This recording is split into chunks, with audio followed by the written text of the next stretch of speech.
Good morning students. आज आपण अकाउंटचा 7th लेक्चरचा व्हिडिओ अपलोड करतो आहे. ओके, तर तुम्हाला आठवतं आहे आत्तापर्यंत आपण आत्तापर्यंत म्हणण्यापेक्षा लास्ट वीकमध्ये जे आपलं लास्ट लेक्चर झालं त्यामध्ये आपण टाईप्स ऑफ अकाउंट्स बघितले. There are 3 types of accounts: personal account, real account and nominal account. बरोबर आहे. आणि त्यांचे रूल्स पण आहेत, golden rules of debit and credit. बरोबर ना, की बाबा अकाउंट पर्सनल अकाउंट जर असेल तर कुणाला डेबिट असतं किंवा कुणाला क्रेडिट असतं हे कसं ठरवायचं. तर डेबिट क्रेडिट ठरवण्यासाठी प्रत्येक अकाउंटचे रूल्स आहेत. आपण लास्ट लेक्चरमध्ये रूल्स बघितले होते.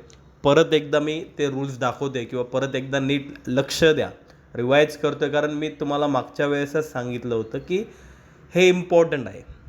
ज्या मुलाचे गोल्डन रूल्स पार्ट असतील, ज्याला अकाउंट ओळखता येत असेल त्यालाच ह्याच्या पुढचे टॉपिक समजणार आहेत. म्हणजे थोडक्यात मी बोललो की अकाउंट्समधली ही ABCD आहे. जर तुम्हाला ABCD जमली तरच तुम्ही पुढं एखादं सेंटेन्स वगैरे तयार करू शकता. पण जर तुमचं हेच पार्ट नसेल किंवा तुम्हाला हेच जमत नसेल तर पुढचं अकाउंट्समधलं काहीच समजणार नाही. ठीक आहे, त्यामुळे ह्याच्यावर मी जरा जास्त लक्ष घालतो आहे. तर परत एकदा मी रिवाईज करतो, नीट लक्ष द्या. सगळ्यात महत्त्वाचं, टाईप्स ऑफ अकाउंट्स. अकाउंट्सचे किती टाईप्स होते? Personal account, real account, nominal account, 3 types होते. बरोबर आहे ना. कोण कुठलं अकाउंट हे कसं ओळखायचं? तर पर्सनल अकाउंट कसं ओळखायचं? लक्षात आहे ना, नेम. कुठलंही नाव दिसलं, एखाद्या व्यक्तीचं, माणसाचं नाव असून दे किंवा कुठल्याही फर्म, असोसिएशन, ग्रुपचं नाव असून दे. म्हणजे for example Amit account personal आहे कारण ते एका माणसाचं नाव आहे. पण बँक ऑफ इंडिया अकाउंट ते सुद्धा पर्सनलच झालं कारण ते पण एका बँकेचंच नाव आहे. ठीक आहे, नक्की कळलं पर्सनल अकाउंट कसं ओळखायचं. त्यानंतर बघितलेलं आपण रिअल अकाउंट. रिअल अकाउंट कसं ओळखायचं? तर गुड्स, थिंग्स, कमोडिटीज, कुठलीही वस्तू दिसली की जे आपण डोळ्यांनी बघू शकतो, पाहू शकतो, ती दिसली की रिअल अकाउंट. बरोबर ना. वस्तू दिसली, इनटॅन्जेबल, न दिसणारी वस्तू असेल ती सुद्धा रिअल अकाउंटच असती. मग साहजिक आहे, वस्तू दिसल्या की रिअल अकाउंट. म्हणजे machinery account, furniture account, cash account. बरोबर आहे ना, हे सगळे रिअल अकाउंट आहेत. आणि नॉमिनल अकाउंट कसं ओळखायचं? तर एक्सपेन्सेस अँड लॉसेस किंवा income and gains. Expenses, income. बरोबर ना, बिझनेस चालवायचा म्हणल्यावर खर्च करावे लागतात, एक्सपेन्सेस असतात, लॉसेस असतात. त्यानंतर कधीकधी आपल्याला इन्कम होतो, प्रॉफिट होतो. मग हे जी नावं असतील, एक्सपेन्सेस, इन्कम, बरोबर, की जी खर्चाची नावं आहेत, जी उत्पन्नाची नावं आहेत, अशी काय नावं दिसली की नॉमिनल अकाउंट. ओके, परत एकदा मी हायलाईट केलं त्यामुळे तुम्हाला नक्कीच लक्षात आलं असेल की 3 टाईप्स आहेत. तिघांचे रूल्स होते. आय थिंक तुमचे पाठ झाले असेल. मी ह्या वीकमध्ये तुमची एक्झाम घेणार होतो व्हिडिओ कॉल करून, पण मला जमलं नाही. ठीक आहे, मी ह्या वीकमध्ये, आता ह्या करंट वीकमध्ये मी घेऊ शकतो. तर परत एकदा बघा, रूल्स मी लास्ट लेक्चरला सांगितले होते. काय रूल्स होते? पर्सनलचे रूल्स काय होते? डेबिट द रिसिव्हर, एक मिनटं, debit the receiver, credit the गिवर. पर्सनल अकाउंटचे rules: debit the receiver, credit the गिवर. घेणारा असेल तर डेबिट द्यायचं आणि देणारा असेल, गिवर म्हणजे देणारा असेल तर त्याला क्रेडिट द्यायचं. मराठीत पण सांगितले, पण तुम्हाला इंग्लिशमध्येच पाठ करायचे. डेबिट द रिसिव्हर या वाक्याचा अर्थ काय झालं? घेणारा, रिसिव्हर म्हणजे घेणारा. ज्या ट्रान्झॅक्शनमध्ये घेणारा असेल त्याला डेबिट द्यायचं. आणि क्रेडिट द गिवर, गिवर म्हणजे देणारा. ज्या ट्रान्झॅक्शनमध्ये एखादी व्यक्ती देणारी असेल, गिवर असेल, तर त्याला क्रेडिट द्यायचं. ओके, त्यानंतर रिअल अकाउंट, हे पर्सनलचे झाले. आत्ता रिअल अकाउंटचे रूल्स काय होते? Debit what comes in, credit what goes out. Debit what comes in म्हणजे काय? एखादी वस्तू बिझनेसच्या आत आली, कुठलीही वस्तू जेव्हा बिझनेसकडं येते, कम्स इन म्हणजे कळतं ना, येणे. मग कुठलीही वस्तू बिझनेसमध्ये आली की त्याला डेबिट द्यायचं. आणि credit what goes out, goes out म्हणजे बाहेर पडणे. कुठलीही वस्तू बिझनेसमधनं गेली, बाहेर पडली की त्याला क्रेडिट द्यायचं. ओके, आणि तिसरं नॉमिनल अकाउंट होतं. त्याचे रूल्स काय होते? Debit all expenses and losses, credit all incomes and gains. Debit all expenses and losses. Expenses and losses म्हणजे काय? कुठलाही एक्सपेन्सेस, खर्च झाला, अँड लॉसेस, कुठलाही लॉस झाला, तोटा झाला की त्याला डेबिट द्यायचं. बरोबर ना. म्हणजे फॉर एक्झाम्पल, बाबा तुम्ही खाली गेला, 10 रुपयाचे पेन परचेस केला, खाली जाऊन दुकानातनं एक 10 रुपयाचा पेन खरेदी केला, मग तो तुमचा खर्च झाला, 10 रुपये गेले ना खिशातनं. मग debit all expenses and losses. आणि credit all incomes and gains म्हणजे काय, कुठल्याही स्वरूपाचा इन्कम झाला, प्रॉफिट झाला, फायदा झाला की त्याला क्रेडिट द्यायचं. ओके, नक्की लक्षात आलं. हे मी लास्ट वीकमध्ये ॲक्च्युली एक अख्खं लेक्चर याच्यावर घालेलं होतं, पण तरीसुद्धा एक फ्लॅशबॅक मी परत रिव्हिजन घेतली थोडक्यात. आता हे रूल्स पाठ झाले असतील तुमचे, जर पाठ झाले नसतील तर प्रामाणिकपणे माझं म्हणणे आत्ताच व्हिडिओ पॉज करा, पहिले ते रूल्स पाठ करून घ्या. तुमचे जर पाठांतर झाले नसतील तर मी पुढं जे काय शिकवणार ते तुम्हाला कळणार नाही. त्यामुळे मी म्हणलं ना, प्रामाणिकपणे व्हिडिओ पॉज करा, पहिलं स्वतःशी पाठांतर करून घ्या, मग पुढे परत कंटिन्यू व्हिडिओ बघायला सुरुवात करा. ओके, तर नीट लक्ष द्या. आपण ॲक्च्युअल प्रॉब्लेमला सुरुवात करत नाही आहे, कारण ज्यावेळेस प्रॉब्लेमला सुरुवात करेल त्यावेळेस मी असं नाही शिकवणार. त्यावेळेस आपला कॅमेरा ऑन असेल आणि त्यावेळेस मी तुम्हाला एकतर फळ्यावर किंवा बुकमध्ये पेजेसवर मी तुम्हाला शिकवाल, बरं ना. मग त्यावेळेस आपली असं लेक्चर नसणार आहे. त्यावेळेस आपलं लेक्चर साहजिक आहे यूट्यूबवर अपलोड होईल, कारण त्याची साईज जास्त असते. ते बघू, पुढचा भाग येतो, त्यामुळे आत्ता त्याच्याकडे लक्ष नका देऊ. पण आत्ता नीट लक्ष द्या की आपण हे जे काय रूल्स बघितले ना आत्ता 3, पर्सनल अकाउंटचे रूल्स, रिअल अकाउंटचे रूल्स आणि नॉमिनल अकाउंटचे रूल्स, हे रूल्सचा वापर करून त्याची एंट्री कशी तयार करतात, तर नीट लक्ष द्या. नीट लक्ष द्या. बघा, मी एक एक ट्रान्झॅक्शन घेतो आहे, नीट लक्ष द्या. तर पहिलं त्यांनी एक ट्रान्झॅक्शन म्हणजे मराठीमध्ये व्यवहार, एक व्यवहार दिलेला आहे त्यांनी. काय व्यवहार दिला आहे, परचेस फर्निचर. परचेस शब्दाचा अर्थ माहिती असेल, खरेदी करणे. ज्यांना खरंच माहिती नाही, ज्यांचं थोडंसं आता साहजिक आहे, काय जण म्हणतील सर अकाउंट्सला इंग्लिश गरजेचं आहे का, काही गरज नाही आहे, पण थोडंसं बाबा, जास्त गरज नाही मान्य, पण थोडंसं शब्दांचा अर्थ कळण्यापुरतं तरी इंग्लिश जमलं पाहिजे. कारण अकाउंट हा सब्जेक्ट कॉमन आहे. म्हणजे थोडक्यात इंग्लिश, बरेचसे स्टुडंट्स तुमच्यातले इंग्लिश कॉमर्सला असू शकतात आणि मराठी कॉमर्सला पण असू शकतील, पण कुठल्याही कॉमर्सला असून दे, इंग्लिश हा सब्जेक्ट कंपल्सरी अकाउंट हा सब्जेक्ट कंपल्सरी इंग्लिशमध्येच असतो. मग जरी एखादा मराठी कॉमर्सला असेल, तुमच्यातील जे स्टुडंट्स मराठी कॉमर्सला असतील, तुम्हाला अकाउंट हा सब्जेक्ट इंग्लिशमधूनच शिकायचा आहे. त्यामुळे जास्त नाही, पण थोडाफार शब्दांचा अर्थ कळला बाद झाला. ओके, आणि जर माहिती नसेल, नवीन असेल, लिहून ठेवा, त्यात काय लाज वाटायची, बरोबर आहे ना. तुम्ही स्वतःच्याच घरातून शिकताय, त्यामुळं काय हरकत नाही, लिहून ठेवायचं लगेच. परचेस म्हणजे काय, तर खरेदी करणे. ओके, बघ काय दिलं सेंटेन्स, परचेस फर्निचर ऑफ ₹20,000. 20,000चं फर्निचर खरेदी केलं. पुढं अजून आहे, काय दिलं पुढे, फॉर कॅश. म्हणजे काय, फॉर कॅश म्हणजे कॅश देऊन खरेदी केलं. म्हणजे या पूर्ण वाक्याचा अर्थ काय झाला की तुम्ही एका दुकानात गेला, तिथं तुम्हाला फर्निचर आवडलं, बरोबर आहे ना. तुम्ही ते फर्निचर खरेदी केलं आणि देऊन टाकली कॅश. कितीचं फर्निचर होतं, 20,000चं. मग थोडक्यात तुम्ही 20,000 कॅश दुकानदाराला दिली आणि 20,000चं फर्निचर खरेदी केलं. नक्की कळलं, अर्थ कळला त्या वाक्याचा. आता नीट लक्ष द्या, हा ट्रान्झॅक्शन आहे. आता हा ट्रान्झॅक्शन दिल्यानंतर तुमचं काम, त्या ट्रान्झॅक्शनचं रूपांतर एंट्रीमध्ये, त्याची एंट्री कशी मारतात, बरोबर आहे ना.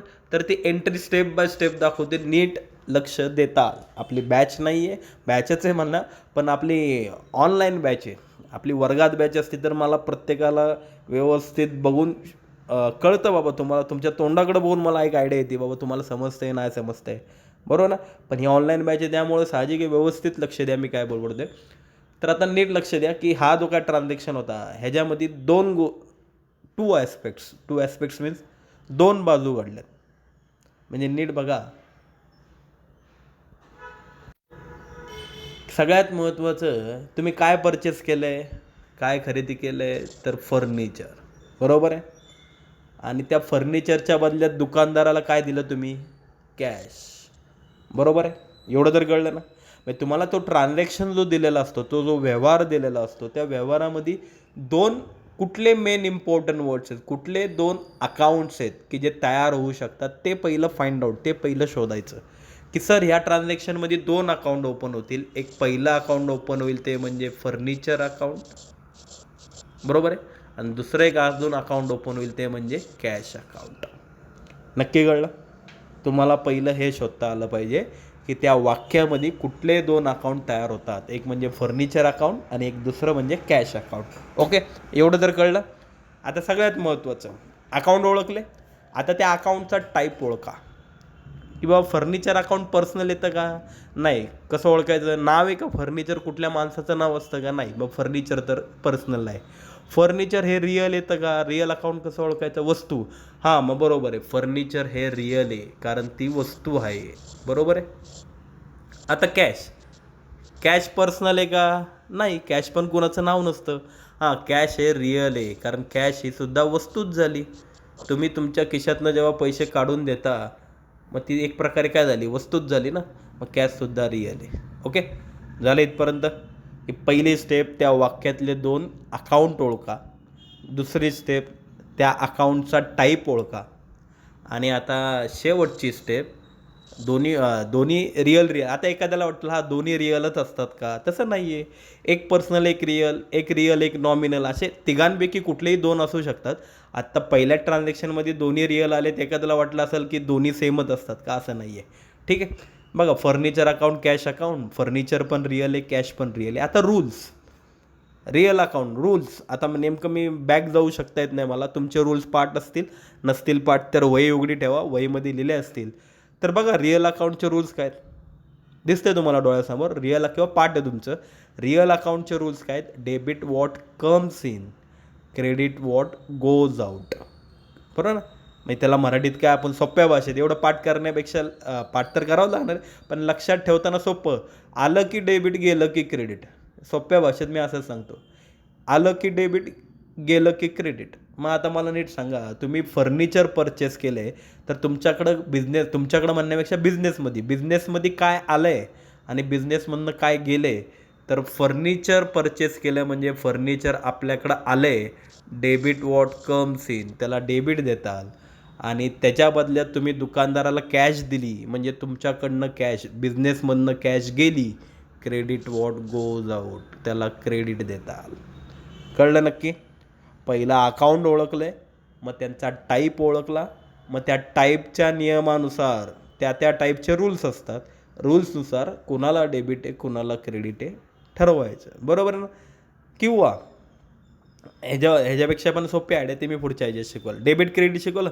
आणि मग आता एंट्री करताना फर्निचर अकाउंटला काय डेबिट आहे, मग नीट बघा त्याची एंट्री कशी मांडतात, कसं, ज्याला डेबिट असेल त्याला पहिलं सुरुवात करायची, म्हणजे लिहिताना कसं लिहितात माहिती आहे, फर्निचर अकाउंट डेबिट, आणि त्याच्या खाली कोणी कॅश ना, कॅश अकाउंट क्रेडिट. एखाद्याला असं लिहायचं असतं का sir, furniture account debit, cash account credit. सुरुवात वरची लाईन बरोबर आहे, फर्निचर अकाउंट डेबिट, पण कॅश अकाउंटला क्रेडिट आहे, नीट लक्ष द्या. असं नाही लिहित कॅश अकाउंट क्रेडिट, तर क्रेडिट असेल तर टू शब्द वापरतात सुरुवातीला. म्हणजे त्याचं रीडिंग, त्याचं वाचन कसं करणार, furniture account debit to cash account. हा टू जो दिसतो ना, टूचा अर्थ काय असतो, क्रेडिट असतो.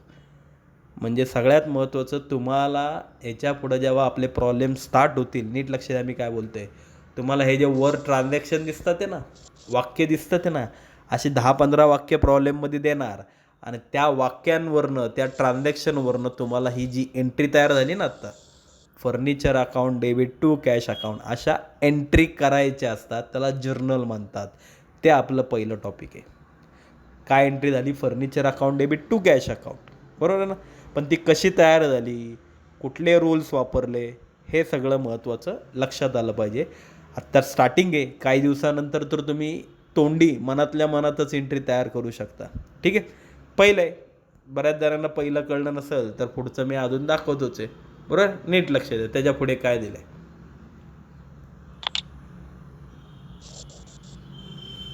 सेकंड ट्रान्झॅक्शन, हां नीट लक्ष, आता तुम्ही डोकं लावायचं आहे. काय दिलं बघा, सोल्ड, सोल्ड म्हणजे विकणे, सोल्ड गुड्स, गुड्स म्हणजे वस्तू, माल. तुम्ही तुमच्या दुकानातला माल विकला आहे, कितीचा, ऑफ ₹50,000, 50,000चा माल विकला आहे. कोणाला, टू मिस्टर अमोल. अमोल नावाचा तुमचा एक कस्टमर आहे, त्याला तुम्ही 50,000चा माल विकला ऑन क्रेडिट. हा शब्द महत्त्वाचा आहे, on credit. On credit, credit म्हणजे काय, उधारीवर विकला आहे. हा भरपूर जणांना ते डेबिट क्रेडिट, डेबिट क्रेडिटमधला क्रेडिट नाही, हा क्रेडिट म्हणजे क्रेडिट ट्रान्झॅक्शन. आपण सुरुवातीला थेरीमध्ये शिकलेलो की 2 प्रकारचे माणसं व्यवहार करतात. काय काय जण जागेवर पैसे देतात दुकानदाराला. मगाशी नाही का फर्निचर परचेस केलं 20,000 कॅश देऊन टाकली, तो कॅश ट्रान्झॅक्शन. आणि क्रेडिट ऑन क्रेडिट म्हणजे काय, काय काय जण उधारीवर खरेदी करतात, त्याला क्रेडिट म्हणतात. क्रेडिट म्हणजे उधार. ठीक आहे. काय परत एकदा वाक्याचा अर्थ लावू. Sold goods of ₹50,000 to mister Amol on credit.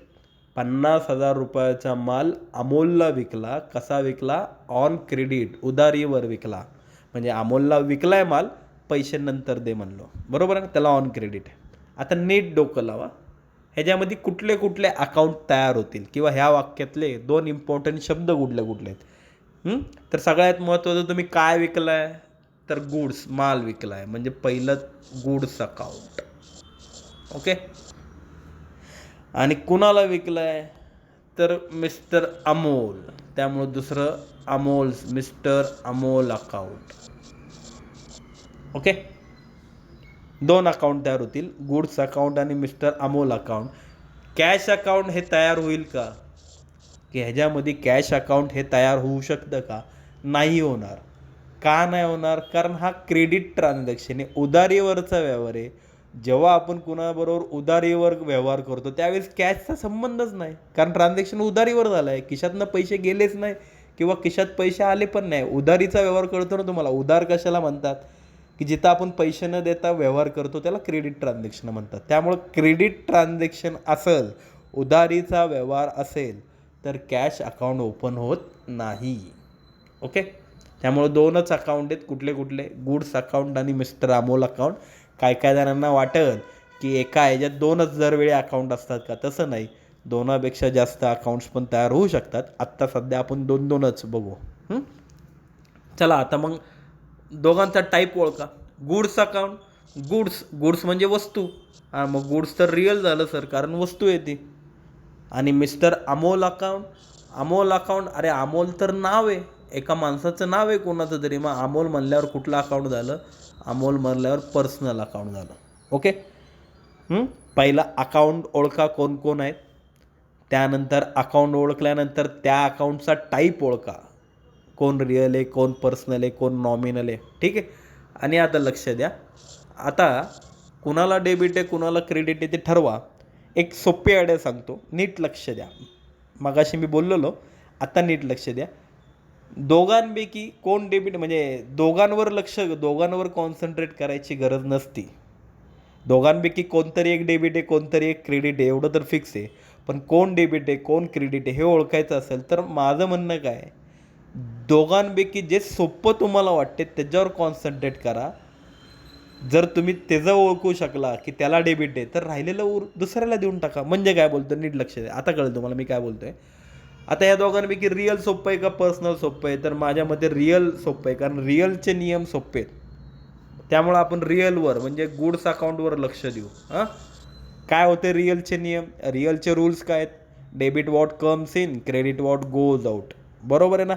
आलं की डेबिट द्यायचं, गेलं की क्रेडिट द्यायचं. मग नीट बघा आपण काय केलं आहे, वाक्य परत वाचतो मी. सोल्ड गुड्स म्हणजे काय हो, माल विकलाय.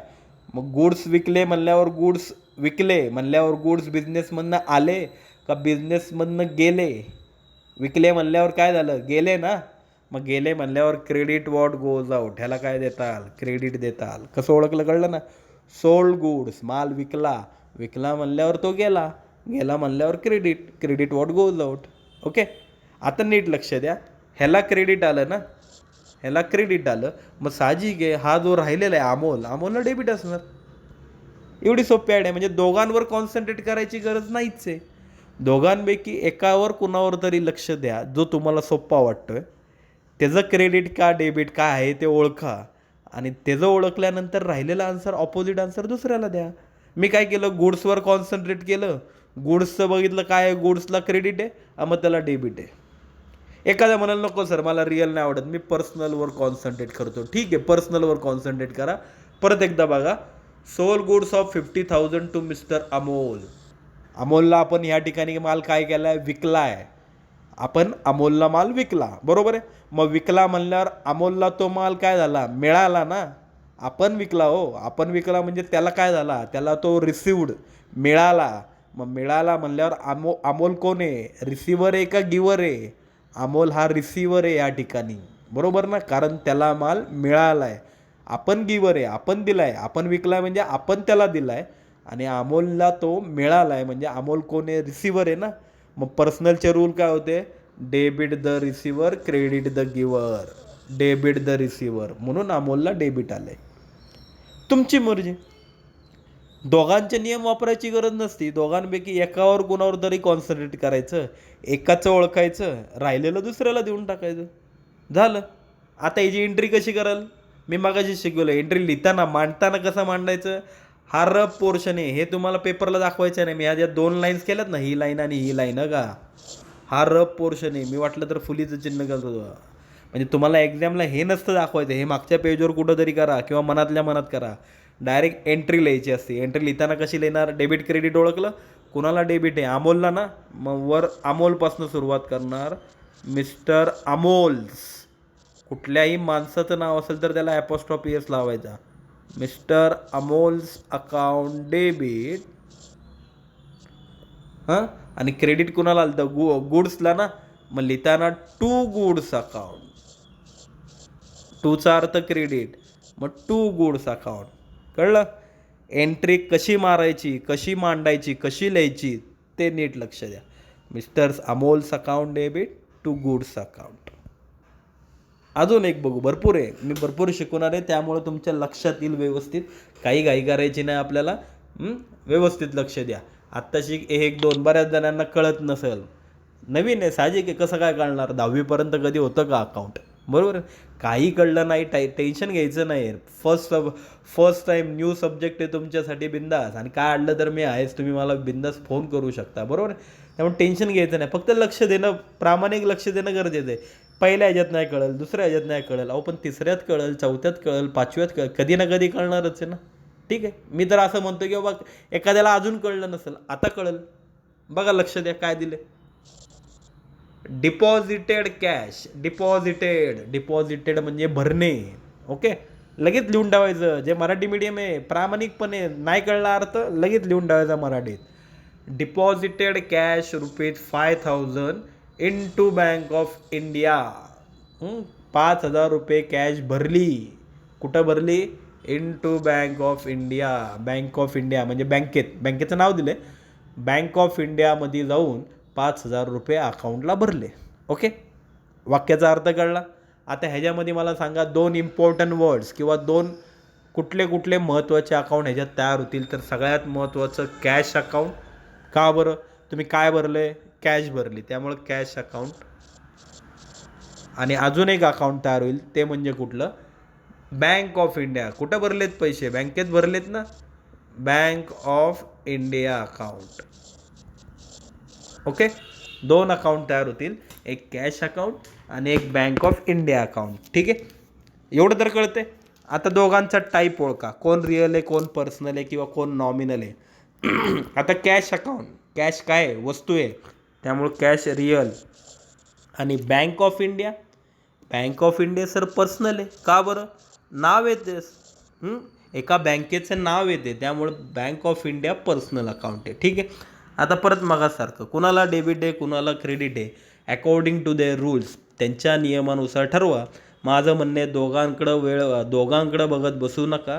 दोघांपैकी जो सोप्पा वाटतोय, म्हणजे तुमची मर्जी, पर्सनलकडं बघा किंवा रिअलकडं बघा. तुम्ही म्हणताल सर प्राधान्य कोणाला द्यायचं, तर माझं म्हणणे रिअलचे नियम तिघांमध्ये सगळ्यात सोपं आहे.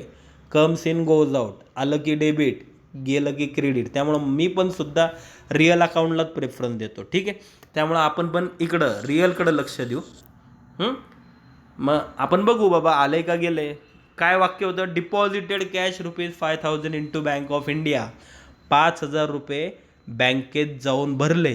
मग 5,000 रुपये जर तुम्ही बँकेत भरले, तर 5,000 रुपये कॅश बिझनेसमध्ये आली का बिझनेसमधून गेली?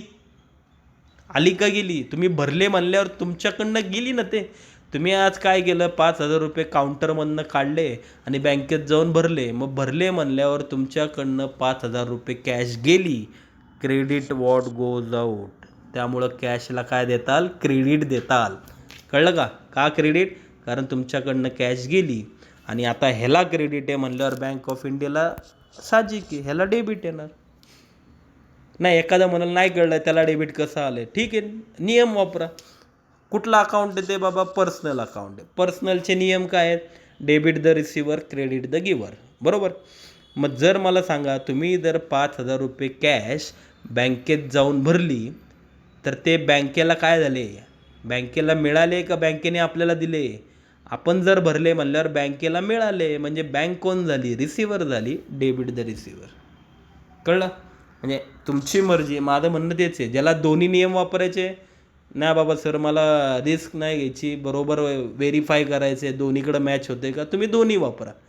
पण ज्याला एकावरच कॉन्सन्ट्रेट करायचे तुम्ही एकाचाच कोणाचा तरी नियम वापरून राहिलेलं दुसऱ्याला देऊ शकता. ओके, एंट्री काय तयार झाली. आता मांडणार हे झालं रफ काम. मांडताना कसं मांडायचं, डेबिट कुणाला आहे बाबा, बँक ऑफ इंडिया. मग एंट्री कशी करणार, bank of India account debit, bank of India account debit to, खाली लिहिताना पहिलं टू लिहायचं, टूचा अर्थ क्रेडिट. कुणाला होतं क्रेडिट, कॅशला ना, मग टू कॅश अकाउंट. झाली एंट्री. काय एंट्री झाली, bank of India account debit to cash account. Okay, कळलं. नसं कळलं अजून दाखवतो, भरपूर आहे आपल्याकडं. एक लास्ट ट्रान्झॅक्शन घेतो किंवा पटकन 2 ट्रान्झॅक्शन घेऊन टाकतो, म्हणजे तुमचे आता पटपट घेणार मी. आता नाही वेळ घालवणार, किंवा तुम्ही पण आता मला पटपट सांगणं गरजेचं आहे. काय दिले बघा, पेड. पेड म्हणजे कळतं ना, दिले, भरून टाकले. आपण हॉटेलमध्ये गेल्यावर बिलाचे पैसे जेव्हा देऊन टाकतो तेव्हा तिथं पेडचा शिक्का मारतात. पेड म्हणजे पैसे भरले आपण, आहे का ना. Paid office rent ₹15,000, 15,000. कळलं असेल त्याचा अर्थ. ऑफिसचं रेंट, ऑफिसचं भाडं देऊन टाकलं. कुणाला देऊन टाकलं बाबा, जो कोण मालक असेल. सकाळ सकाळ मालक आला ऑफिसमध्ये, तिथं त्याला ऑफिसचं रेंट, ऑफिसचं भाडं 15,000 देऊन टाकलं. आता ह्याच्यामध्ये कुठले कुठले अकाउंट तयार होतील, एक म्हणजे ऑफिस रेंट अकाउंट. तुम्ही काय पेड केलं, काय दिलं, ऑफिस रेंट अकाउंट.